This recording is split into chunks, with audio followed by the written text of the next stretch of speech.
A9 న్యూస్కి స్వాగతం. ఆర్మూర్ ప్రభుత్వ ఆసుపత్రిలో ఆకస్మిక తనిఖీలు చేసిన ఎమ్మెల్యే పైడి రాకేష్ రెడ్డి. ఆసుపత్రిలో ప్రతి వార్డు తిరుగుతూ పేషెంట్లను వారి యొక్క సమస్యలను అడుగుతూ తెలుసుకున్నారు. ఆసుపత్రి వైరల్ జ్వరాల బారిన పడ్డ ప్రజలు పెద్ద ఎత్తున ఆసుపత్రి బాట పడుతున్నారు. వారికి మంచి వైద్యం అందించాలని ఎమ్మెల్యే పైడి రాకేష్ రెడ్డి వైద్యులకు సూచించారు.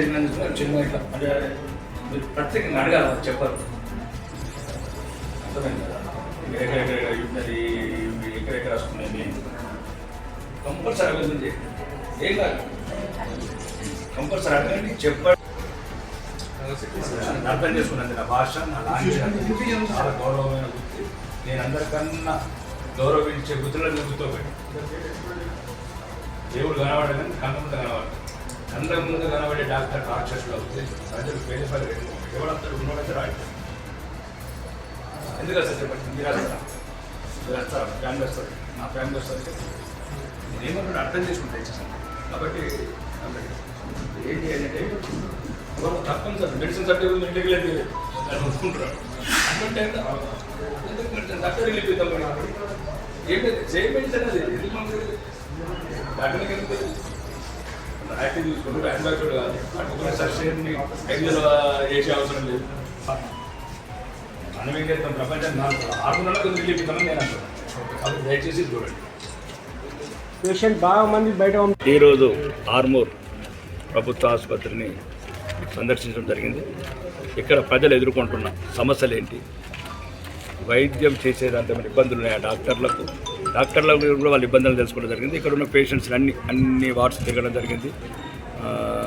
వైరల్ ఫీవర్స్ ఎక్కువ ఉన్నాయి. రెండోది ఇక్కడ చాలామంది మహిళలు కూడా సంతృప్తి వ్యక్తం చేశారు. డాక్టర్స్ కూడా బాగానే ఉన్నారు అంటున్నారు.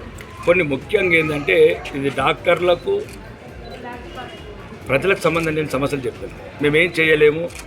నేను చెప్పింది అదే గౌరవనీయ ముఖ్యమంత్రి గారు కూడా మొదటి అసెంబ్లీ సమావేశాలలో 10 బెడ్లకు పేరుకు 100 బెడ్ల హాస్పిటలే ముఖ్యమంత్రి గారు. కానీ 10 బెడ్లకు సరిపడా డాక్టర్లు లేరు, డాక్టర్ స్ట్రెంత్ లేదు, లేకపోతే బెడ్స్ లేవు, కొన్ని ఫెసిలిటీస్ లేవు, ఎక్స్రే మిషన్ లేదు, కొన్ని ఇట్లాంటి విషయాలు కూడా నేను మొదలు చెప్పడం జరిగింది. కానీ ఇప్పటి వరకు గవర్నమెంట్ తరఫు నుంచి స్పందన రావట్లేదు.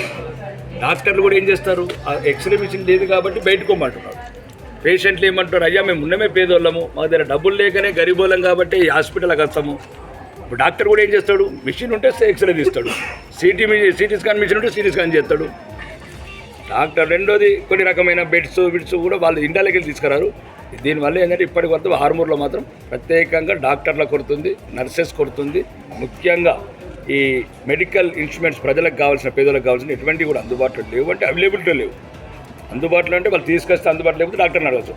డాక్టర్ల పరంగా అయితే అందరు సుమారు 90% పేషెంట్స్ సంతృప్తికరంగా చెప్పారు వాళ్ళ గురించి ఫీడ్బ్యాక్. దానివల్ల నేను చాలా ఇప్పటికి కూడా డాక్టర్స్ అందరినీ ఒకసారి నాకు స్పెషల్లీ థ్యాంక్స్ చెప్తున్నా. నా ఆర్మూరు హాస్పిటల్లో కూడా ఇట్లాంటి డాక్టర్లు ఉండటం నా అదృష్టం, ముఖ్యంగా నా ప్రజల అదృష్టం కూడా పేదవాళ్ళది.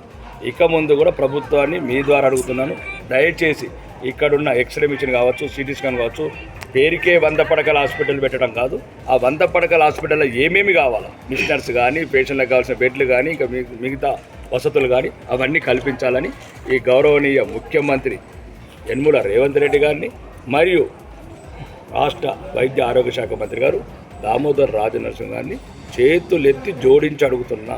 నన్ను మీ దక్షిణ తెలంగాణ శాసనసభ్యుడుగానే భావించండి. ఉత్తర తెలంగాణలో పుట్టడమే పాపం అయితే దయచేసి మమ్మల్ని క్షమించండి. మరి ఇప్పుడైతే మాకు ఛాన్స్ లేదు కాబట్టి మళ్ళా జన్మలోనో దక్షిణ తెలంగాణలో, కొడంగల్లోనో, ఖమ్మంలో పుడతాం.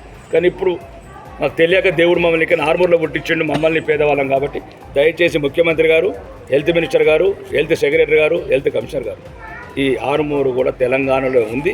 ఆర్మూరు పేద ప్రజలు కూడా పన్నులు కడుతున్నారు, ఈ తెలంగాణ రాష్ట్రంలో ఉన్నారు.